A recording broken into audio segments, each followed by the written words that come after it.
The American Society of Civil Engineers say that altogether we need $6.1 trillion over a 10-year period to fix all of our nation's infrastructure. That's a lot larger than current plan in the Biden administration called the American Jobs Plan, $2.25 trillion, of which about $1 trillion is solely on for infrastructure projects. There is not a citizen in this country who will not benefit from a national infrastructure bank. Everybody will.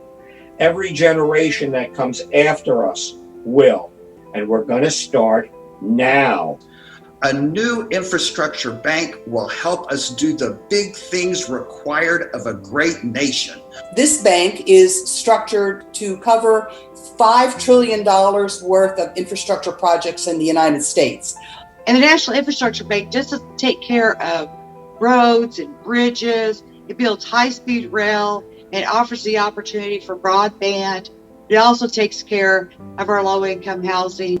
This is big. I think it's time for America to start thinking big again. There is simply no way to finance this through budgets. It's just impossible. Every time we've done a national infrastructure bank, the 4 times in our past history, they never thought they'd ever end with a profit. Every time they ended in the black. Now we have this opportunity to create a 5th national infrastructure bank, which will provide the funding without adding on to budget deficits. It will make money for governments. It returned money in the past to governments, and it will do so again.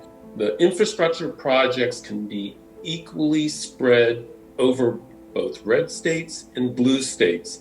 It can be shaped in a way that equally provides benefits and improvements to our urban areas and our rural ones. This iteration of the bank will work just like Alexander Hamilton's first bank in the United States. It will be capitalized using existing treasury debt held by the private sector. And then when it gives out loans, it will give out loans in the same manner as any commercial bank gives out a loan, but only for infrastructure projects. If you're worried about fiscal policy and our deficit, this is sound fiscal policy. This is putting our national debt to work in a positive way. How great would it be that we are putting 25 million people to work, if not more? We have a chance not just to build bridges and improve broadband, but to really change people's lives. This is a movement that we're going to look back one day and say, thank God that we were part of this movement. It's an honor to think that we can make a true change in the United States that will last for a very long time.